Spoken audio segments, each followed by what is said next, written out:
elimination game that no boy can miss. Use a glass tank to create an ecosystem at the bottom of the river.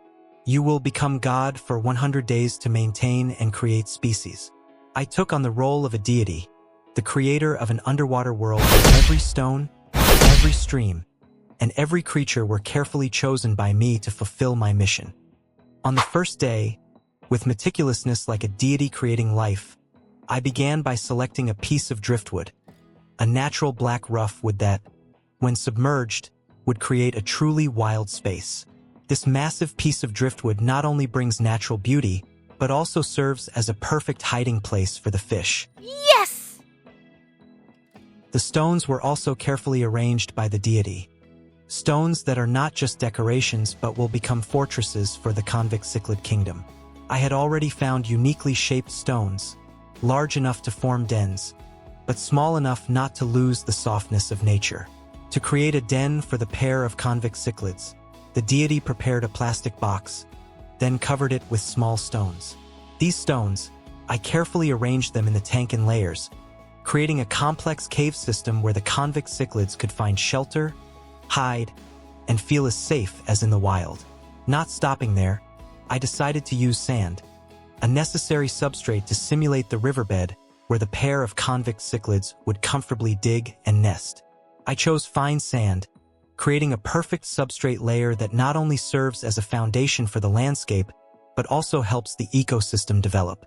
Spreading the sand was not simple. I had to ensure that the sand layer was thick enough for the fish to dig, but not too thick to upset the balance of the filtration system. I continued my work, adding various aquatic plants, those fresh green leaves that bring life and balance to the entire system. I selected plants suitable for the convict cichlids' habitat, helping balance the oxygen levels in the water and creating shelters for smaller creatures in the future.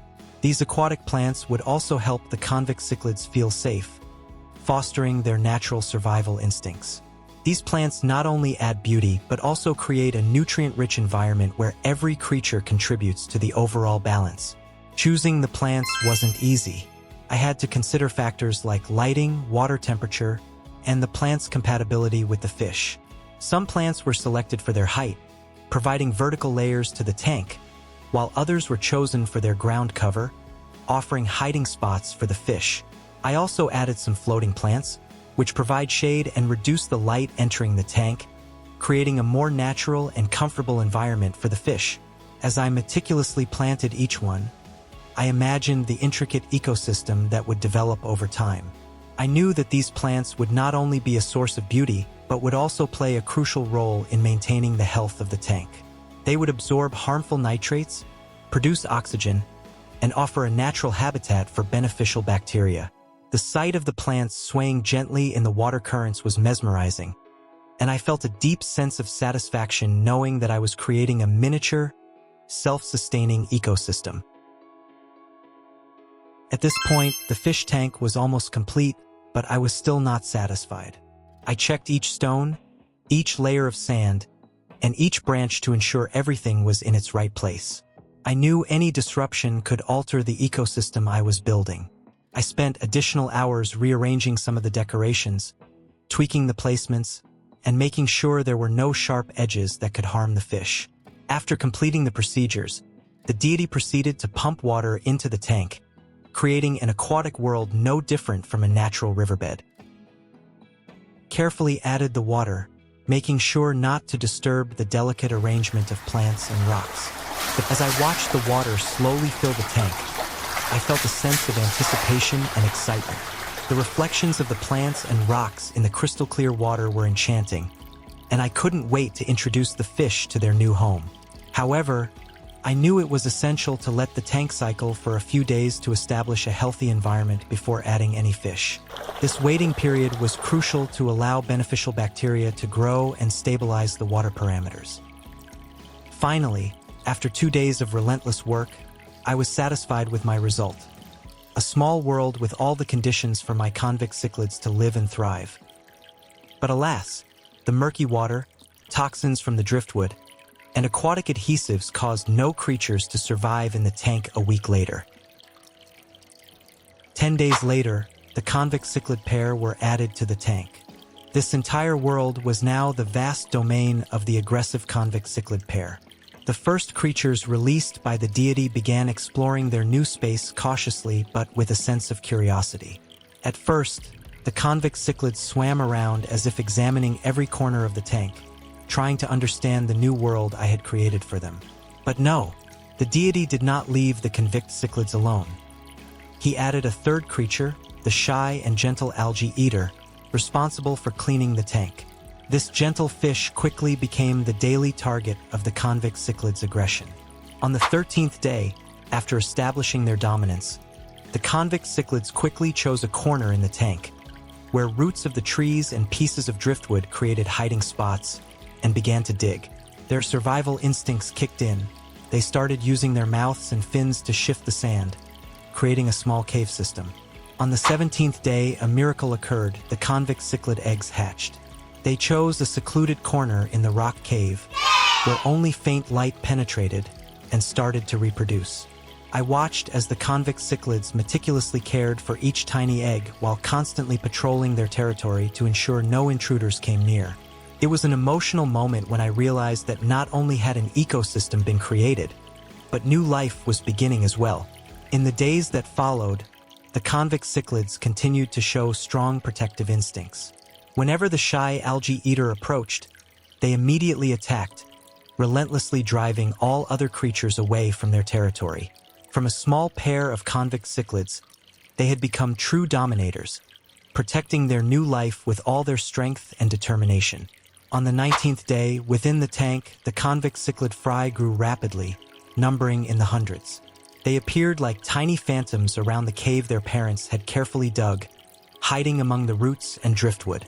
In this damp environment, the deity, the source of life, continuously provided colorful Artemia food to sustain the small fry. By the 21st day, the once clear tank had turned murky. Algae started to cover the surfaces, forming a green and brown film that wrapped around the plants, making the underwater world appear gloomy and menacing. The light struggled to penetrate, creating an atmosphere of dread and unease. Day 23 marked a dramatic turn in the aquarium's ecosystem. A strange new creature, a tiny water bug, made an unexpected appearance on the water's surface. The water bug instantly became the center of attention, especially for the convict cichlid pair. With their innate hunting instincts, the cichlids quickly pounced and made a quick meal of the unsuspecting bug. With the arrival of the water bug, the water quality in the tank changed significantly. Microorganisms thrived, transforming the aquarium into a miniature wetland. However, with the convict cichlids dominating the tank, no other creature dared to challenge them for food or territory. Even the algae eaters were wary of the cichlids' power.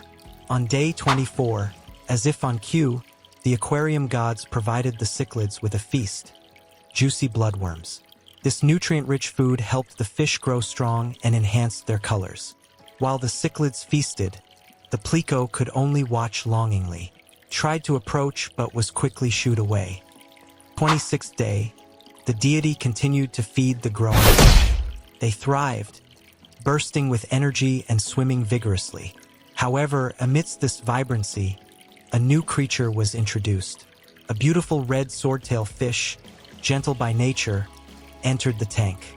But its peaceful demeanor could not withstand the relentless attacks of the dominant convict cichlids. They chased it mercilessly until it took refuge among the roots. Yet even there, it could not escape its fate. On the morning of the 27th day, the deity solemnly removed the lifeless body of the swordtail fish, a stark reminder of the harshness of this miniature world.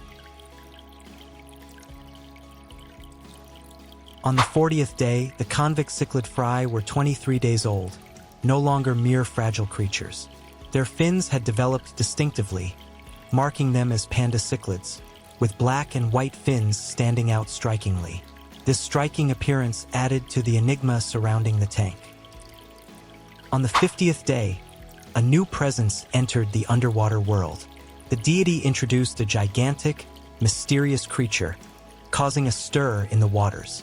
This terrifying being had large, bulging eyes like black pearls filled with dread, and its skin resembled that of a leopard, dark and ghastly. The anticipation of an inevitable confrontation began to build. The story of the underwater world has now reached a dramatic climax, ready to unfold new, thrilling chapters. Stay tuned for the next video, where challenges await the mighty convict cichlid pair and the formidable new creature.